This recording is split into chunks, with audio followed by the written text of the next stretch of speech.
नमस्कार, स्वागत है आपका अर्ली पोस्ट में और मैं हूं आपके साथ अजयदीप सिंह। दर्शकों, मुद्दे की बात में जैसे कि आपको मालूम है कि हम उन पर्सनैलिटीज़ के साथ आपको मिलाते हैं जो समाज के लिए, जो समाज में रहने वाले लोगों के लिए अपना जीवन देते हैं और बहुत सारे कामों को जो है कर एक उज्जवल भविष्य की ओर कदम बढ़ाते हैं। और आज ऐसी ही पर्सनैलिटी, एक ऐसी ही सीजन्ड पॉलिटिशियन चौधरी लाल सिंह जी आज हमारे साथ मौजूद हैं। सबसे पहले सर आपका धन्यवाद अर्ली पोस्ट के साथ बातचीत करने के लिए। धन्यवाद, मेहरबानी। मेरा पहला सवाल सर आपसे ये है, डोगरा को लेकर, डोगरा लोगों को लेकर आप हमेशा से आवाज़ उठाते रहे और जम्मू कश्मीर के लोगों के लिए, आवाम के लिए मौजूदा हालात किसी से भी छुपे नहीं हैं, सरकार के आपसे भी नहीं छुपे।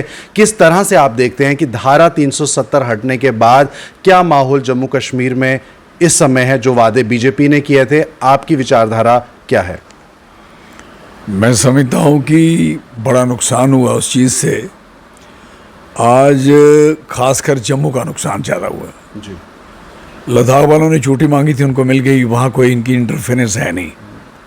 उन्होंने अपना ज़मीन उनकी को खरीद नहीं सकता, डोमिसाइल पर बन नहीं सकता, और सब कुछ उन्होंने अपना रिवर्स करवा लिया है। और अगली लड़ाई उनकी लगी है, वो स्टेट मांग रहे हैं। तो जब स्टेट के पूछे कौन सी कैसे स्टेट मिलेगी, छोटे सी आपकी आबादी है, उन्होंने कहा सिक्किम को मिलती है तो हमें क्यों नहीं मिलेगी, बात खत्म होगी। इसका मतलब है उनकी स्टेट बनेगी और हम भी तायद करती बननी चाहिए।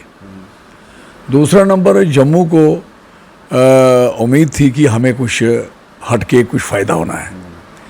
जम्मू वालों को पॉलिटिकली ज्ञान कम होने की वजह से, समझ कम होने की वजह से इमोशनली लोगों ने अपने आप को समर्पित किया हुआ था कि हमारे साथ जो कहीं भी डेवलपमेंट हो, तरक्की हो, नौकरी हो, कहीं कोई किसी किस्म का काम हो, कंस्ट्रक्शन हो, कोई भी काम में हमेशा नुकसान होता था लद्दाख और जम्मू का। तो परसेंटेज ऑफ नौकरियां भी उसमें भी कम, परसेंटेज ऑफ आपकी कंस्ट्रक्शन है, सड़कें हैं, बिल्डिंग्स हैं, आपके हॉस्पिटल हैं, आपका कोई भी काम ले लीजिए, उसमें हर जगह आपको नुकसान होता था। तो इन्होंने सोचा कि हम शायद ये हमें कुछ हटके देंगे, और इन्होंने कहा भी था कि हम ट्राइफर्केशन करेंगे और 3 अलग अलग जो आइडेंटिटीज़ हैं इनको करेंगे, और ताकि लद्दाख अपनी जगह फलता फूलता रहे, जम्मू अपनी जगह फलता फूलता कश्मीर। लेकिन इन्होंने क्या किया कि बाइफर्केशन कर दी, कश्मीर फिर जम्मू फिर दोनों इकट्ठे रखे। उसके इकट्ठे रहने का जम्मू को एक पैसे का फ़ायदा नहीं हुआ। कश्मीर का नुकसान करना चाहते थे कि पता नहीं हमने कौन सा नुकसान करना, कैसे करना। इनको अंडरस्टैंड नहीं हो पाया कश्मीर में दिक्कत क्या है, प्रॉब्लम क्या है, कैसे क्या है, और इन्होंने अपने ढंग से उसको चलाने की कोशिश। लेकिन अल्टीमेट आप देखिए, टूरिज़्म हो, आज कश्मीर में 18 से 22 हज़ार टूरिस्ट डेली आता है, और ये लोगों को दिखाते हैं, दुनिया को दिखाते हैं कितना पीस है। और दूसरी जगह ये दिखा देते हैं, देखो ये हिंदुओं की किलिंग हो रही है। जो किलिंग भी हो रही है वो हिंदू के नाम पे नहीं हो रही, वो किलिंग इसलिए हो रही है कि जो लोग कश्मीर के पार्टनर बनना चाहते हैं वो नहीं बनने देना चाहते। This is very clear. ना वहाँ वो किसी का डोमिसाइल बनने देने के तैयार हैं, ना किसी को वहाँ नौकरी देने के लिए तैयार हैं, चाहे कोई भी नौकरी हो। तो इसके लिए चाहे आपने 370 भी तोड़ ली, उन्होंने तो किसी को घुसने नहीं दिया। हमारे अंदर जो बेनिफिट देने थे, उल्टा 370 तोड़ने के बाद हमारे सारे नेचर रिसोर्स पे कब्जा हो गया आउटसाइडर का। और यहाँ आपका जो रोज़गार का मसला है उसमें भी हो गया, इंडस्ट्री में भी आप बाहर के लोगों को लाने का हो गया। और जितनी हमारा यो थे KSK, PSK, KCS के जो हमारे स्टेट के कैडर के जो लोग थे, उनका हिस्सा होता था 67% और 33% होता था IAS IPS वालों का। अब उल्टा हो गया UT से, अब वो 33 में पहुँच गए। लगेंगे कहाँ? कहीं सेटलमेंट में, कहीं जो निचली स्तर की नौकरियां हैं जिनका कोई बालीवार्स नहीं है, एडमिनिस्ट्रेटिव पोस्ट से मैक्सिमम इनकी ज़ीरो हो गई। बाहर से डेपुटेशन पे जो लोग आए उनको बड़ी बड़ी पोस्टों में बिठा दिया। कोई प्रिंसिपल सेक्रेटरी बन गए, कहीं DC बन गए, कहीं कुछ बन गया, कोई कुछ हो गया। और यो यहाँ ओरिजिनली चाहे वो बाहर का आदमी था जिसने स्टेट को अडॉप्ट किया, जिसने फार्म भरा कि मैं यहाँ के जम्मू कश्मीर की सेवाएं करूँगा, वो लोग भी साइडलाइन हो गए, चाहे बहुत से लोग। और ये लोकल का तो सत्यानाश ही हो गया ना, आप भूल ही जाओ। जी लाल सिंह जी, आपको अगर रोकूं यहाँ पर तो मैं आपसे ये जानना चाहूँगा कि जम्मू के लोगों की आप आवाज़ बनकर हमेशा से जो है राजनीति में रहे हैं। आज जम्मू डिवीज़न के वो लोग जो इस समय घाटी में सरकारी नौकरियाँ कर रहे हैं लेकिन टारगेट किलिंग की वजह से कहीं ना कहीं परेशान है, और आप भी जानते हैं कि आए दिन सड़कों पर उतरकर जम्मू प्रेस क्लब के बाहर प्रदर्शन कर रहे हैं। जान का डर है उन्हें कि वापस जम्मू लाया जाए। वो जान है तो जहान है, वो तभी नौकरियाँ कर पाएंगे जब जानें बचेंगी। तो किस तरह से उन आवाज़ों को आप सुन पाते हैं? देखिए, वो बिल्कुल सही है। जब सरकार किसी की जान की रक्षा नहीं कर सकती, सुरक्षा नहीं दे सकती, तो उस समय उनको उनका बोलना, उनका चिल्लाना, उनका कहना वो बड़ा जायज़ है। और वो क्यों नौकरी किसके लिए कर रहे हैं? अपने खाने के लिए, पैसा आए, रोटी आए, कमाएं। वो जब पेट ही जब मरी जाना है तो उसको किस बात के कमाई करेंगे वो लोग? उनके साथ उन्होंने बहुत अच्छा किया, यहाँ प्रदर्शन किया, और सरकार को मानना चाहिए। सरकार के पास जब जो कोई ताकत नहीं है, कोई सोच नहीं है, कोई बचाने का इनके पास कोई जरिया नहीं है, तो सरकार को मान लेना चाहिए कि हम कमज़ोर हैं, फेल हैं, और फेल आदमी को अपनी फेलियर को मान के उनको उनकी जिंदा यहाँ ले आना चाहिए ताकि वो यहाँ जम्मू में रहे। हमें जम्मू वालों को कोई एतराज़ नहीं है कि अगर वो वहाँ का आदमी यहाँ रोज़गार में बैठता है, हमें कोई नहीं, हमारे लोग हैं। हम नहीं चाहते कि किसी को भी वहाँ मारा जाए। प्राइम मिनिस्टर पैकेज बना कश्मीरी पंडितों के लिए। आप बताइए, पैकेज बनाने के बाद आपने कहा कि ये वहाँ रहेंगे, वहाँ नौकरियाँ करेंगे, काम करेंगे। उनको बड़ा फुसलाया बुलाया और एक्सपर्ट करके उनको भेज दिया। अभी आपको जैसे बकरियाँ, जैसे पक्षी, जानवर कहीं रखे होते हैं ना तार के अंदर, अब ढक के रखे हुए हैं। क्या बात करते हो यार? आदमी की एक इंडिपेंडेंस होती है, आज़ादी होती है, फ्रीडम होती है। शरीर हवा पानी में घूमना चाहता है, अंदर बाहर जाना चाहता है, वहाँ जाके तो डक गए, और कुछ तो भाग के आगे। वो डके इसलिए कि वो भी नहीं सारे आ जाएं। नौकरी पे तो कोई जा नहीं रहा। बीजेपी इस चीज़ का बहुत वादा करती है और इस बात को साफ तौर पर कहती है कि एक कानून, एक संविधान की बात करती है, और ख़ास तौर पर पथरावबाजी जो है वो घाटी में अब कम हो चुकी है, जो काफ़ी समय से चली आ रही थी। आतंकवाद पे भी अंकुश लग रहा है। बीजेपी का ये कहना है एनकाउंटर्स का दौर भी आए दिन कश्मीर में जारी है। क्या कहेंगे इस पर? देखो, एक निशान, एक विधान की जब बात करते हो, जम्मू कश्मीर से कौन सा आदमी था जो विधान को नहीं मानता था, कॉन्स्टिट्यूशन ऑफ इंडिया को नहीं मानता था? बताए ना, हु इज़ द मैन? कौन आदमी था, कौन लोग थे जो हिंदुस्तान के कॉन्स्टिट्यूशन को नहीं मान रहे थे? हम तो सारे हिंदुस्तानी हैं।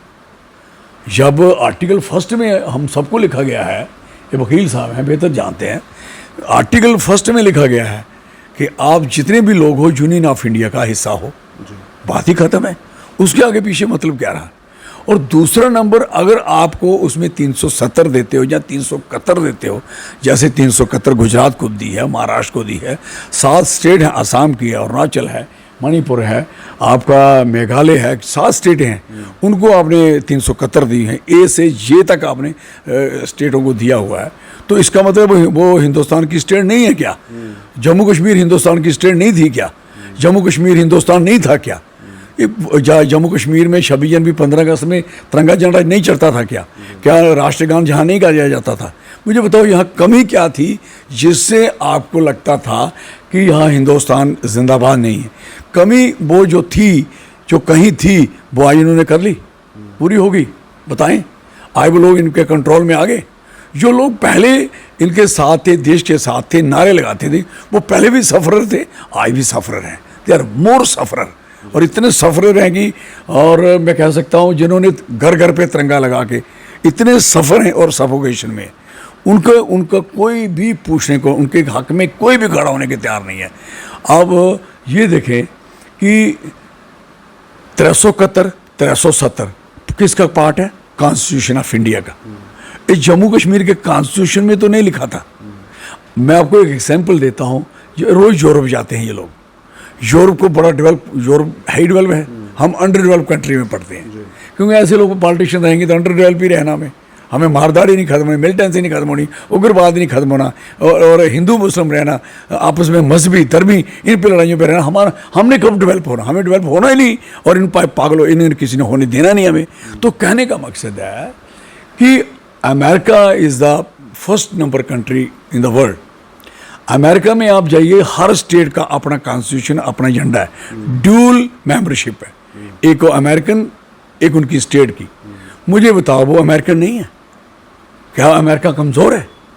ये कैसे हो सकता था कि 370 या 71 से देश कमज़ोर? मैं तो कहता हूँ फेडरल स्ट्रक्चर पूरी देश में होना चाहिए, हर स्टेट की अपनी भी इंडिपेंडेंस होनी चाहिए, इंडिपेंडेंस। और वो हिंदुस्तानी नहीं रहेंगे क्या? हमें कोई हमारे सामने हिंदुस्तान के खिलाफ बात करें हम तो उसकी नाक तोड़ दें? पॉसिबल ही नहीं कि हमारे सामने को बकवास कर दे कंट्री के खिलाफ बात करने में। तो क्या हम अपनी अगर बात कर रहे हैं कि डोगरा प्राइड को रिवाइव करना, इसका मतलब ये है कि हम हिंदुस्तान से हट के बात कर रहे हैं? No, country is the priority. और ये हमारी है कि हम हमारी पहचान खत्म हो रही है और आइडेंटिटी के लिए आदमी जिंदा है, जीता है। अब आइडेंटिटी आप क्रश कर दोगे, मार दोगे, जिसकी आइडेंटिटी हमारे बुजुर्गों ने इतनी दूर सरहदें पहुंचा के दिखाई, पूरी दुनिया को, देश को दिखाई, और अंग्रेजों ने आगे सर्टिफिकेट किया कि नहीं, ये डोगरा रेस ऐसी है, इसको एक सर्टिफिकेट मिलना चाहिए। एक कमाल के लोग हैं और ये जिस जंग में जाते हैं जंग जीते हैं। और देखिए ये पहली स्टेट, पहले लोग हैं। ये पहले राजे क्या करते थे, जितने राजे हैं देश के, सब ने अपनी अपनी टेरिटरी बचाने की कोशिश की, अपनी सरहदें बचाने की कोशिश की, कभी मुगलों के खिलाफ, कभी किसी के खिलाफ, कभी उसके खिलाफ। लेकिन हमारी जम्मू का एक डोगरा ऐसा है जिसने जम्मू को लेके कश्मीर भी खरीदा, आगे बढ़ के लद्दाख, बाल्टिस्तान, बलूचिस्तान है, आपका गलगिस्तान, अस्करदू, आज चाइना, तिब्बत, कहाँ पहुँच गए लोग। अगर ये रोकथाम नहीं होती तो हम तो चीन भी जीत जाते, जो हमारे लोगों का ताकत है, शौर्य है, बहादुरी है। और वॉरियर नहीं ये लोग यार। आज आप इन्हीं लोगों को आफ्टर 47 कश्मीर के सो कॉल्ड पॉलिटिशियनों ने इनकी आइडेंटिटी को क्रश किया, ख़त्म किया। और अब सर्वाइव की बारी थी कि शायद ये हमारी आइडेंटिटी बचा देंगे, लेकिन इन्होंने तो आइडेंटिटी की ऐसी तैसी कर दी।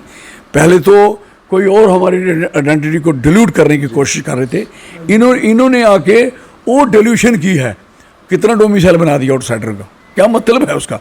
बनना किसका था? जो शेख साहब ने जिनको रोका था यहाँ बेस्ट पाकिस्तानीज़ को, कहा था कि जो पीओके के लोगों के साथ करेंगे वो आपके साथ करें, उन्होंने चीट किया, धोखा किया, उनके साथ नहीं किया बेस्ट पाकिस्तान। लेकिन जम्मू वालों को एतराज़ नहीं था कि बेस्ट पाकिस्तानी यहाँ सेटल हो, हमें आज भी एतराज़ नहीं, कल भी नहीं था।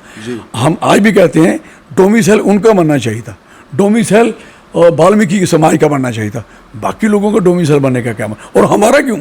हमारे लोगों का किस लिए बनेगा डोमिसाइल? वी आर डोगरा, हमारा अपना पीआरसी है, हमारी पहचान है, ज़मीन के साथ हमारा नाम जुड़ा हुआ है, हम एक एक पत्थर के साथ हमारा नाम जुड़ा है, हमारे बुजुर्गों का नाम जुड़ा है, खून पसीना इस ज़मीन पे बहाया हमारे बुजुर्गों ने। जी लाल सिंह जी, एक आपसे अगर मैं आखिरी सवाल करना चाहूँ, स्वाभिमान की आपने बात की, जम्मू के डोगरा की बात करी, डोगरा स्वाभिमान संगठन आपकी एक पार्टी है। बहुत सारे बाहर रूमर्स भी चलते हैं कि शायद आप किसी मुख्य धारा पार्टी के साथ जुड़ेंगे, चाहे वो आम आदमी पार्टी हो, या किस तरह से आने वाले चुनावों में आप अपनी पार्टी को आगे रखते हैं? क्या पूरा का पूरा आपका आइडिया ऑफ सर्कल है? लाल सिंह पागल है जो भी इन बेवकूफ़ों के साथ जुड़ूंगा क्या है? मुझे अपनी प्रायोरिटी है, मेरे लोगों की प्रायोरिटी है मेरे लिए। This is more priority. ये लोगों को समझ आनी चाहिए कि हमारी प्रायोरिटी क्या है। अगर लोग समझ में आ जाए प्रायोरिटी में हमारी पहल क्या है। पहल क्या होती है? आदमी की इज्जत होती है, पगड़ी होती है। हमारी पगड़ी गिरना शुरू हो जाए तो हमें क्या करना है उस चीज़ को? हमारी पगड़ी हमारे लोगों की वजह से हम यूनाइट हैं तो हमें कोई प्रॉब्लम नहीं है। डोगरा यूनाइट होना बहुत ज़रूरी है, बहुत जरूरी। आने वाले चुनावों में आपकी पार्टी इलेक्शन लड़ेगी? डेफिनेट क्यों नहीं लड़ेगी? ये लोगों की मर्जी है कि लोग हमें कहाँ पहुँचाते हैं। हम चाहते हैं कि लोगों की ज़िंदगी, हमारे बच्चों, देखो कितनी रोज मार पड़ रही है, रोज मार पड़ रही है हमारे बच्चों को। हमारे बच्चों ने एग्ज़ाम दिया था, जम्मू के बच्चे हैं, फॉर योर इन्फॉर्मेशन, कितने 40,000 बच्चा था जिसमें इन्होंने उनका फिजिकल और मेडिकल टेस्ट किया और उसके बाद रिटर्न टेस्ट था। रिटर्न टेस्ट की डेट दे दी, 2019 की बात कर रहा हूँ। वो आए जब देने तो ऑर्डर कर दिया कि कैंसिल कर दिया क्योंकि कोरोना आ गया। भाई साहब, आपके जलसों के लिए कोरोना नहीं आया, आपके बड़ी बड़ी रैलियों के लिए कोरोना नहीं आया, उन बच्चों के लिए कोरोना आ गया। फिर अच्छा कोरोना आया, कोरोना ख़त्म भी हो गया, उनका रिटर्न टेस्ट नहीं हुआ। और 40,000 बच्चों ने देने के बाद उसमें 4,000 बच्चे बचे हुए थे, 4,000 हैं। और 4,000 बच्चों में से 2,000 नौकरियां थी। 50% हमारे बच्चे परमानेंट आर्मी के सिपाही लगने थे। आज उनको अभी लेटेस्ट अब कह रहे हैं नहीं नहीं वो ख़त्म हो गया, अभी उसी में जाओगे 4 साल वाले में। आप मुझे बताइए उस समय 20 साल का था, आज कितना 24 का है, वो कैसे फार्म भरेगा? है जो आदमी 21 का वो कैसे फार्म भरेगा? जो 22 का वो कैसे फार्म भरेगा? और क्या आप बकवास कर रहे हैं ये लोग? आपको 4000 बच्चों की जो 2000 नौकरी है वैसे, वो इनको तो बेचारों को परमानेंट करिए। इनका कसूर क्या है? आपने इनके फार्म के पैसे लगाए, इनको दौड़ाया, इनको सड़कों पे, और उसके बाद मारा भी। आप इनकी पीठे नीली पीली कर रहे हैं मार मार के। अफसोस, I am sorry for this government कि गवर्नमेंट का ये अधिकार नहीं बनता हमारे बच्चों को मारने का। और ये बच्चे गलतफहमी में हैं, बच्चे कमज़ोर नहीं हैं। लोकतांत्रिक हक से कह रहे हैं, सड़कों पे आना, जलसे करना, जुलूस निकालना, ये कॉन्स्टिट्यूशन ऑफ इंडिया में right to speech, there is a right, fundamental right है। Nobody can stop that. कोई इनको रोक नहीं सकता। आप रोज लाठी चारे मारते हो। एनएचएम के बच्चों को मारा, उनकी चमड़ी उधेड़ के रख दी थी। आप नौकरी देने जा, कितने जालिम लोग आए हैं कि हम अपने ही बच्चों को किस तरीके से मार रहे हैं। निहत्ते खाली हाथ आए हुए बच्चे होते हैं, कुछ उनके पहले नहीं। वो लड़ने आए हैं क्या? वो आपसे रिक्वेस्ट कर रहे हैं, जलसा कर रहे हैं, इकट्ठे हो रहे हैं कि भाई साहब हमारा हक दीजिए। उसका मतलब है कि आप उनको मार दोगे। आप किसी भी स्तर में ले लीजिए। वो लड़के थे उधर, लड़के मेरे पास आए थे टूरिज्म एंड ट्रैवल के, उन्होंने ट्रेनिंग की हुई थी। 2019 में उनका सारा इंटरव्यू हो गया था, अब रिजल्ट निकलना था, वो लग गया कोरोना। भाई साहब रिजल्ट तो निकालने में कोरोना का क्या लेना देना है? जी मुलाजिम नहीं आ रहे। जब मुलाजिम वापस आ गए तो आपने उसका क्यों नहीं निकाला? नहीं निकाला। अल्टीमेट वो पोस्ट से उन्होंने बेड्रा कर दी। वो कितने थे? 2500 लोग थे, जिसमें 1500 नौकरी थी। वो लड़कियां रो रही थी कि हम इसके बाद तो हम दे नहीं सकते, हमारी तो उम्र हो गई।